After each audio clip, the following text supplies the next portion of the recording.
Lots of companies and corporations say they're people first, but are they? Talk is easy. Alignment of business decisions to the principles and values of people first isn't that simple. Meet Kate Strathmann. She thinks of her business as an incubator for building a company that gives her team the freedom and flexibility they need. In her bookkeeping agency and consultancy practice, Kate makes decisions in alignment with the actions and values of the cooperative economy, where her goal is not to maximize profits for her gain, and instead have a business created to meet the human needs of her team.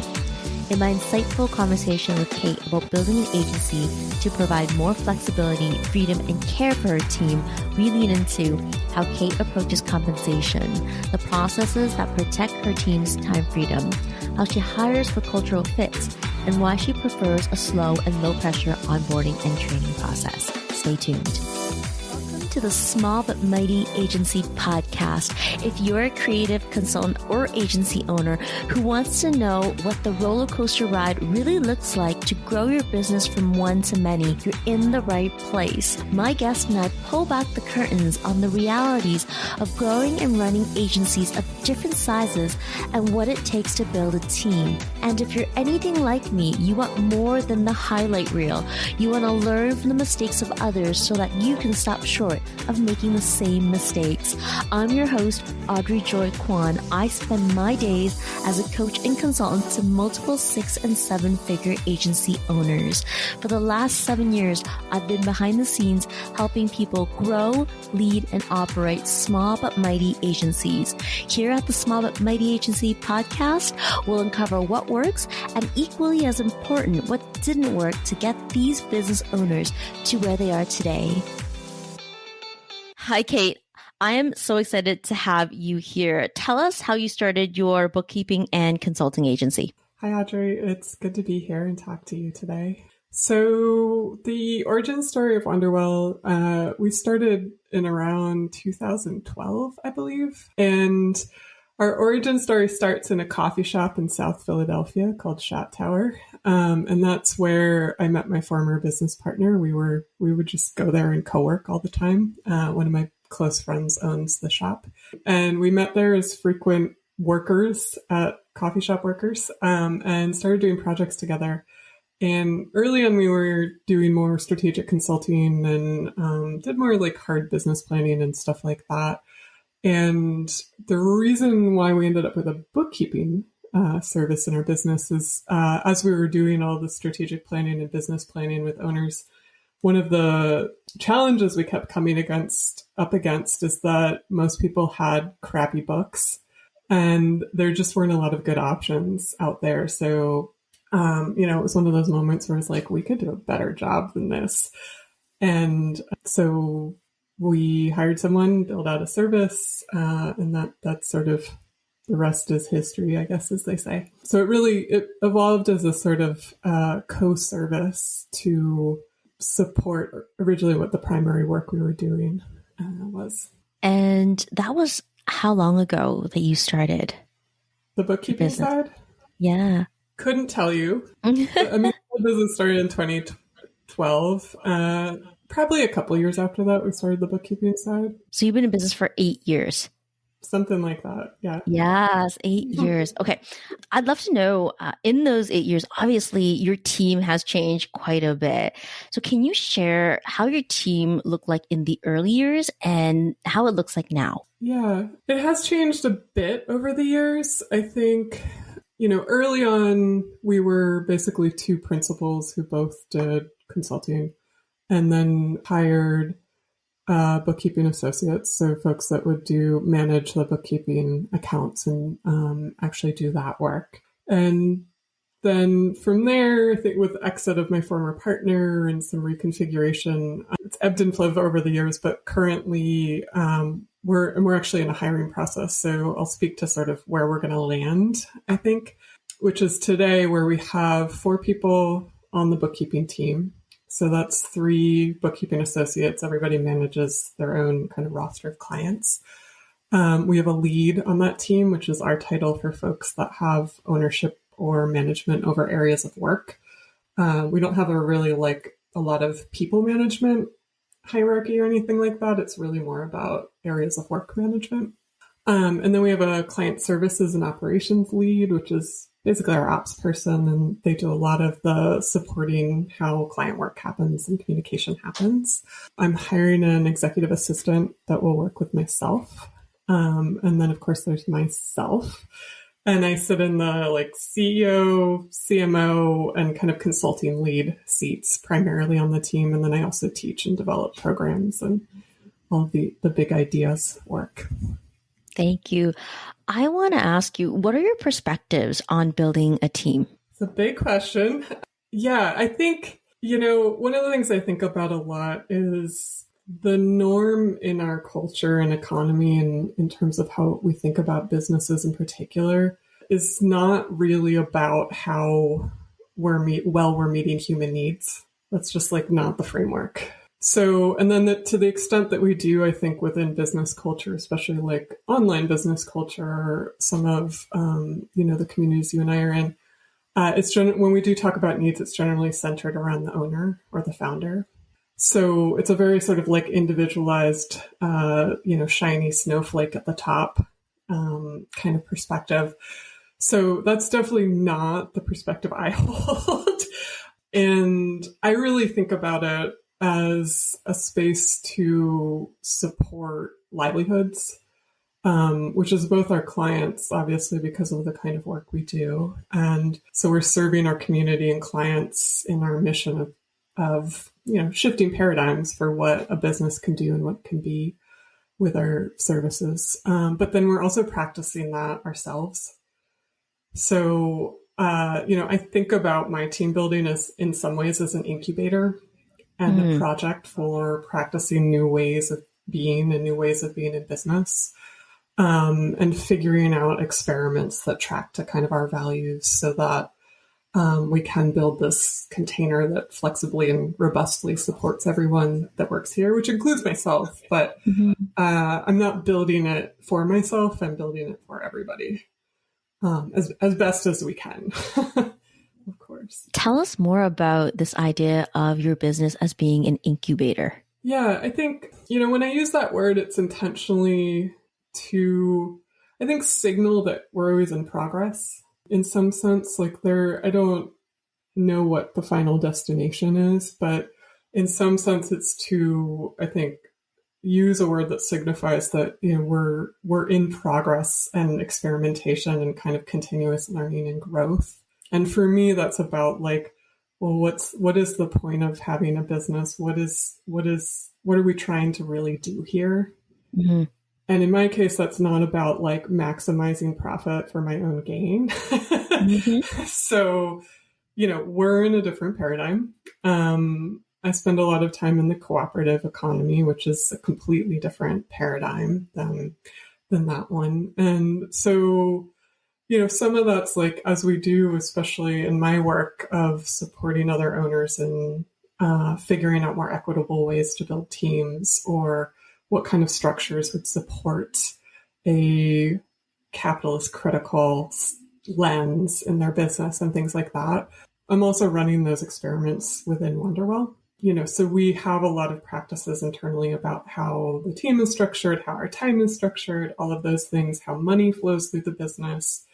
And those are kind of evolving experiments all the time that are also things that, I would practice and bring to clients, but it's doing sort of both an inside and an outside job. If that makes sense. There's this one statement you said that is just so powerful. And you said, I'm not about maximizing income for my own gain. How does that play out in your business? Well, I think when you say something like that, it becomes a sort of DNA level shift. So, and I'll also say, I don't know that most people, even if their business is doing that, if you ask them, that's their core rationale. It's just that that's generally what businesses in our economy are doing. That's the point of them, is to build wealth for individuals and only certain individuals. So, I think in my case, that, there's simple things of just, I could run a much more efficient, cutthroat business and structure things way differently. to have a different outcome that would result in like a higher salary, more profit distributions to myself and things like that. Since that's not the, DNA underlying principle that I'm trying to work, I don't make any decisions in that, trying to get in that direction. That's just not the path that we're on. It's not to say that like I don't pay myself or I don't also take profit distributions alongside the team or things like that. Like I'm making a good livelihood and all of those things. It's just that I would make different choices if I were just trying to like make a ton of profit. So tell us about those choices that you make in your business right now that you feel, like you mentioned, is really honoring for your team. Yeah, I think there's a lot of them and they all kind of have to integrate, or of course the whole thing kind of falls apart. But I think, a lot of the structures we have about how work happens in the company are built around creating more flexibility and autonomy and care for everybody. So, and that's basic things like we generally have a culture where the trust is that work's going to happen and happen well. And if that's at 6 a.m. or 6 p.m. or 3 a.m., even though that never happens to my knowledge, like that's all fine. So we have a lot of space for people who have different lives, different life setups, who have childcare needs, or I have yoga needs, or like things like that, that can fit within a day. So we build a lot more space into sort of integrating work and life rather than having to build life around work, which is generally how I think we've all landed in 2021. So a lot of that's just like really having flex schedules and meaning it. And then we have to there's a lot of other things that have to align within the business, including like how we create relationships with our clients and things like that, that support that flexibility. So that's sort of a big one for us. And go ahead. We're gonna have another. Yeah, I'm interested. Like, obviously, when we own a business, it has to work, and that we still have to be servicing our clients at our very best. And so, how do you marry this idea of having a really flexible and autonomous team with getting the work done well? Yeah, I think one thing, I'll speak to like on the bookkeeping services side of the business. The way that work happens is there's a certain amount of it that's production. In a sense, right? It's a recurring function in a business. We do sort of mostly the same thing every month. Like it's a repeatable process.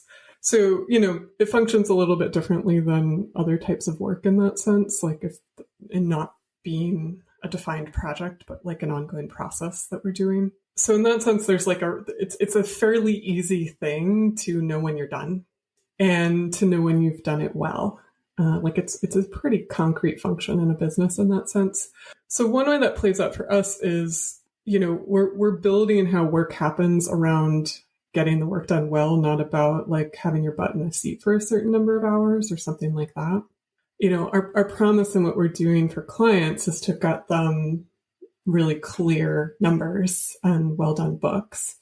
So in terms of like flexibility and how we support that, there's a piece of it like we don't have like phone numbers, like you can't like ring the office whenever you want and talk to any of us. Part of that's because we're remote, but part of that's because we're optimizing towards like focus and flexibility and autonomy. And if we had people calling us and interrupting work all the time, that would actually be counter to what we're trying to deliver to clients. Like that would be counter quality in a sense. So instead we build in expectations from the very beginning of when folks contact us of like, no, we schedule out ahead of time. There's no emergencies here.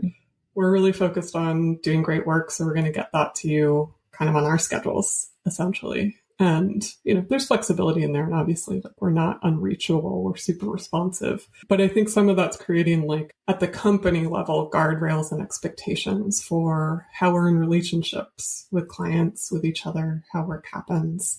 And that's not something that like individual team members have to create boundaries around or enforce boundaries around themselves. Like they really have the company that's setting those guardrails and creating those frameworks. So it's supportive at a like foundational level in that sense. I love how you outlined your communications and how you set the boundaries between your company and the clients that you work with, just to make sure that you guys can succeed and the clients also getting the best results. I want to take this conversation into talking about workload. So when we run an agency or a firm, typically what we want to do is ensure that when we have people on the team that we're utilizing their time as best as we can.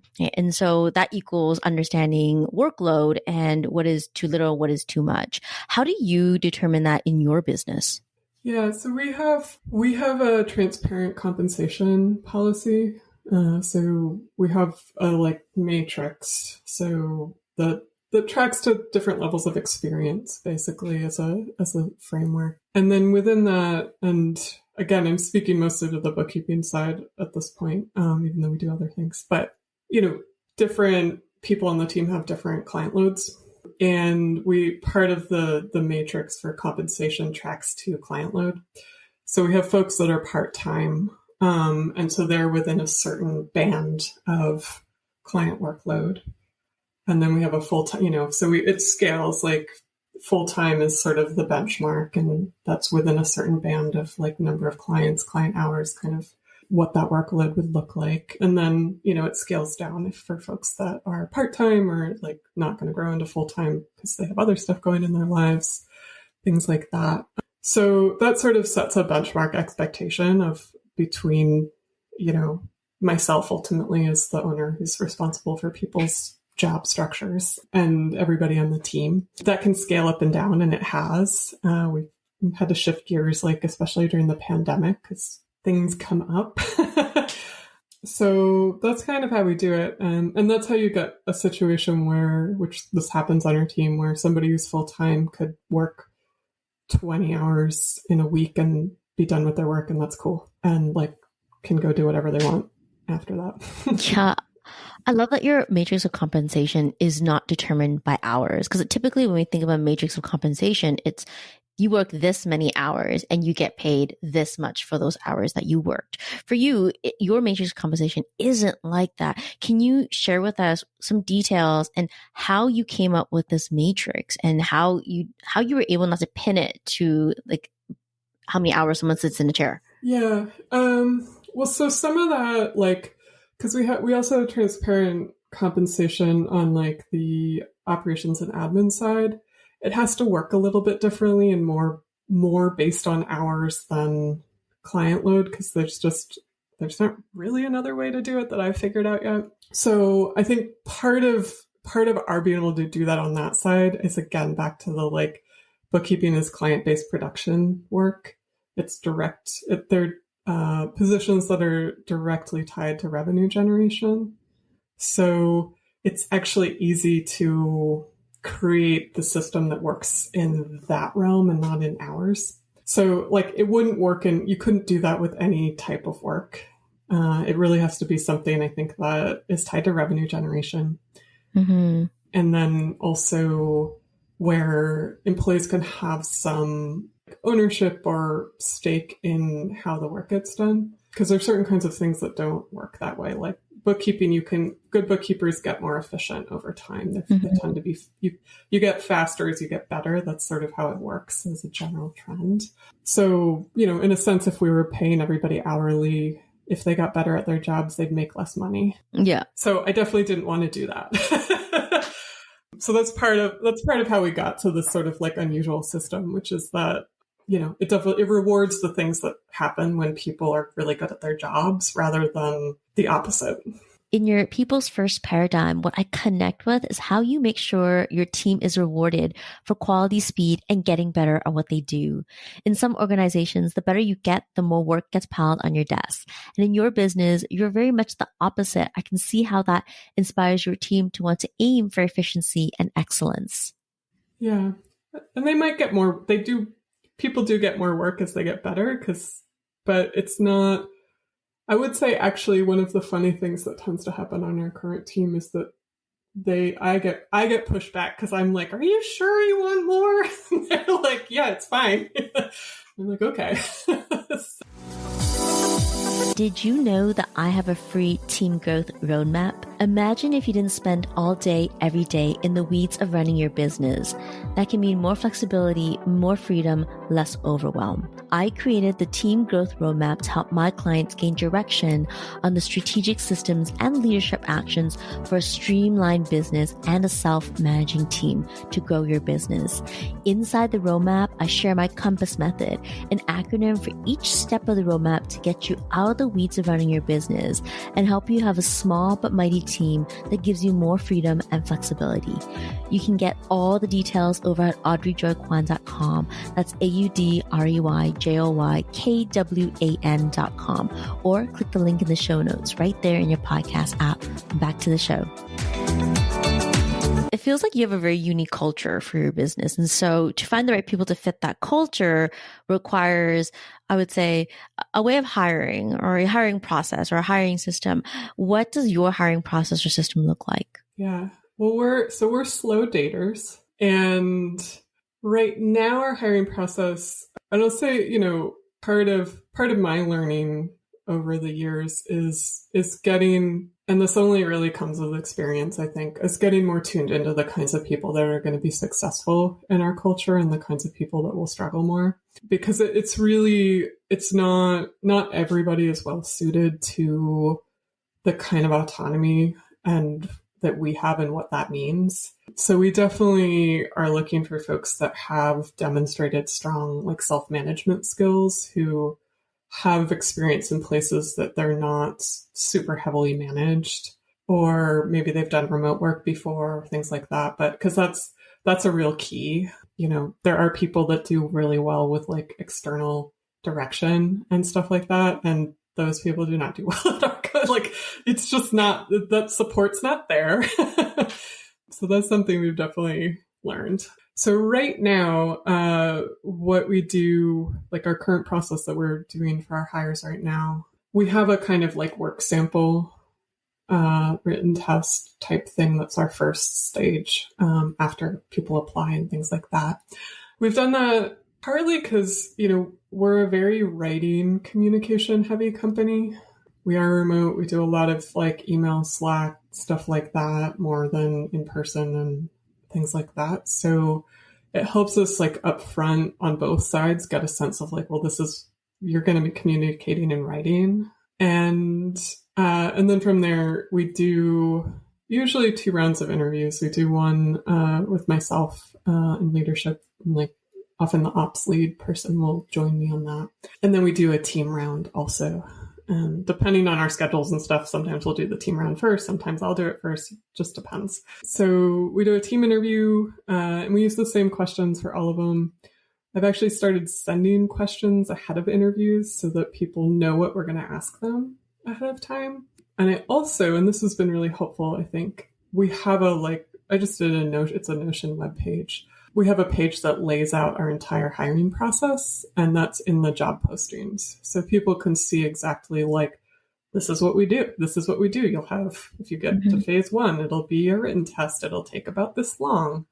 If you get, to our interview phase, these are the kinds of interviews you'll have and how long they'll take and the kinds of questions you'll be asked and the kinds of questions we think are good for you to ask me, or the kinds of questions that you should probably ask the team and that kind of thing. And so it really lays it out for folks so they know what they're getting into. And it's as transparent as possible. I find that at large in general, applying for jobs is so demoralizing because people are treated so poorly often in terms of just communication and weird stuff that happens out there.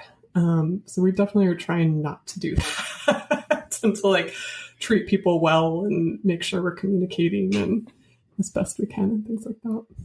Transparency with your team has been a theme in our conversation, and it sounds like you aim for full transparency even in the hiring process, which includes sending your interviewees the questions before the interview. That's unique because in the traditional model, you gate the questions and there is this anticipation from the interviewee on what they will be asked. And I just don't know who that benefits at the end of the day, I can see for someone who is highly introverted and may not be the best interviewee that by providing them the questions ahead of time, you're leveling the playing field between the extrovert who may interview well and the introvert who might need more preparation time. Yeah. And we tend to, this isn't true of everybody on the team, but I would say our team culture trends towards introversion, which makes sense because we don't meet a lot. We're kind of like, our vibe is like, I'm off in my quiet house doing my work. See you later. So, there's certain extroverts that could handle that and some that definitely would not like that kind of culture. So just for self-selection, I think we end up with folks that find that really lovely as a work environment. So, often a lot of introverts, I'm like this too. I can think on my feet, but like I would prefer to think about things internally before I talk about them. So I think it tracks to our culture and kind of if we were hiring high pressure sales jobs and people really needed to think on their feet as a core job competency, I could see like asking people questions to test that, but that's not really like important to what any of our positions are. So it's not a skill or quality that we need to check out. So it doesn't really matter. It really speaks to understanding the type of person that will succeed in the role that you're actually hiring for, and then catering the hiring process to meet that person where they're at. Yeah. And I saw in another conversation I was in recently, somebody was saying that they were having folks do video interviews, like they would send questions and say, send a video, which made so much sense because they were talking about kind of sales type roles and where somebody would have to do that kind of presenting. And I think that kind of thing would make a lot of sense. So, I think there's like I'm seeing a lot more flexibility in terms of people really thinking through, what do I need to know about somebody? Like, how would we assess together best fit? I think more and more often I am seeing people post jobs that ask people to send videos telling the employer why they're interested in a job, or asking a unique question for the potential person who's applying for a job to answer. And I think in our case right now, where we are working virtually and in positions where there are a lot of those meetings that happen through video, it does make sense because you do need to have people who are open to doing video communication in certain jobs. And if that's a requirement, I could see that video element being, important to that process. So tell me a bit more about how you set your people up for success. That's a great question. I think a lot of it, we do a pretty intensive onboarding process with folks. Like it takes a couple weeks. So we're pretty intentional about how we bring people in. We have a lot of documentation. We use Notion, so pretty much everything's in there. So, and we kind of course it out. So, like positions that are like operations or admin and stuff like that, like I'll often meet with folks every day for like 2 weeks, and we'll just kind of talk. And it's really context building time, learning our systems, things like that. I tend to set up pretty low expectations of like, I don't really want you to do anything the first week. I remember somebody that joined recently, like they probably did their first task like 5 days in, and we like celebrated it because it was like, oh, and it was like really something like you sent an email. But that's all to say, like, we tend to do a lot of context building on the front end and like systems learning and tech learning and all of that stuff before anybody gets thrown into a lot of doing the work. And part of that's just, I think, especially with remote companies that use a lot of apps and tech and stuff like that, there's a real learning curve to figuring out where things are and how they work. So we spend a lot of time on that. I think because we have a bunch of new team members entering right now, July is going to be like we're going to do just a lot more retraining and kind of team building type work together as a whole team. So we'll do some stuff around Wonderwell values. We use some particular communication and decision-making frameworks that we'll do retraining and stuff like that around so that everybody does that together.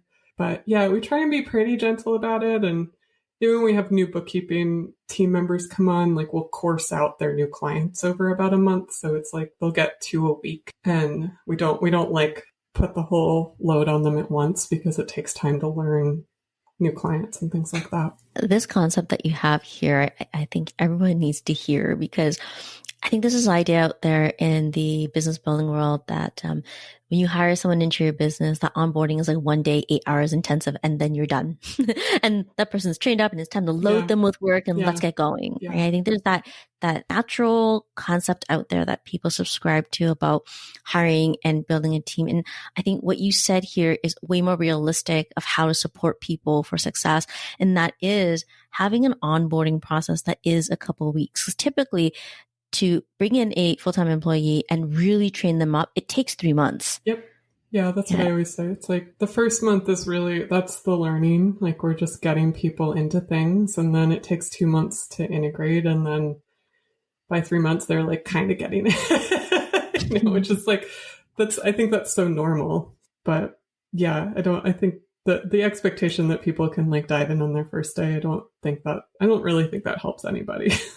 What are your thoughts on great delegation? Like if someone were to ask you, hey, what makes a leader a great delegator? How would you answer that question? It's a great question. I think the keys are, one, really clear expectations. And then I think the second part is delegating like full areas or ownership, not tasks. Which isn't to say I don't delegate tasks sometimes, but for me, because of especially my leadership and management style, I'd much rather hand somebody a whole thing that they can own and delegate that than to like parse out small things all the time.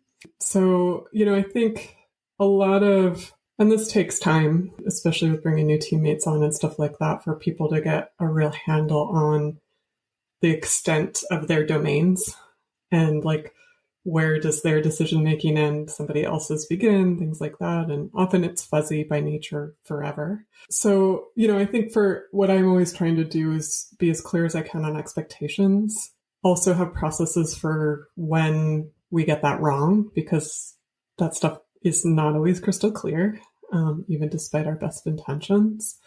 And then really doing as much as I can to like figure out over time, like what people can really own themselves without continual delegation. Do you have KPIs or key performance indicators tied to the roles of your team members that help you understand how they are performing?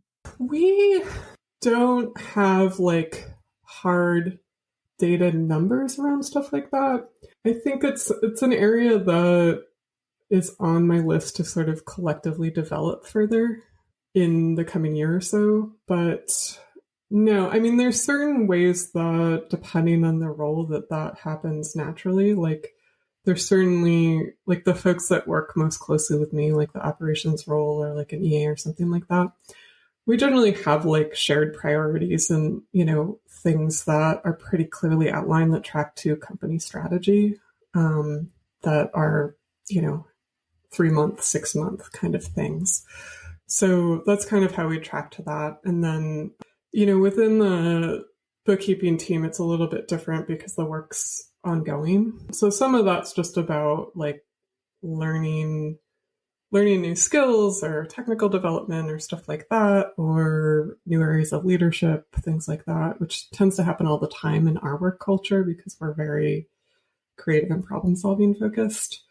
But no, that's something that like is definitely on our list of like next stages of team implementation is to figure out. But Totally fair. Yeah, I'm more interested in that coming from the team than from me as like a top-down thing. So that kind of stuff tends to take longer for us because most of it's not coming like directly from me by fiat. It's like a process. So you're empowering your team to set their own KPIs. That's where you'd like to see it go from, rather than top down. It's more bottom up.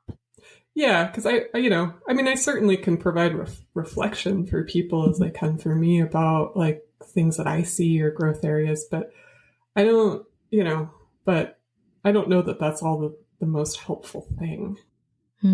Some of it comes up because it's clear through the job and like where people are having challenges or roadblocks, because that stuff will come up. Kate, tell us what keeps you inspired. The thing that always keeps me inspired is just being rooted in my own creative practices and ideas and reading and writing. Like, that's what fires me up at the end of the day. So as much as I can kind of protect my time around like reading and writing and ideas, and I'm an artist first and foremost, so that includes like drawing and things like that. That's really what keeps me inspired and motivated. Thank you, Kate. Kate, can you share where the people listening can find you? Yeah, our website is wonderwellconsulting.com. All roads to everything else come out of there.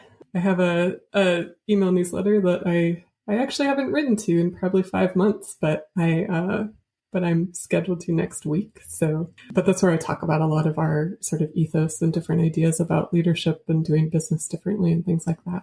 And that's where you can find us. Thank you, Kate. Thanks for listening to the Small But Mighty Agency podcast. If you enjoyed this episode, please leave a review on iTunes. It would mean the world to me. Or send a screenshot on Instagram while tagging me at Audrey Joy Kwan.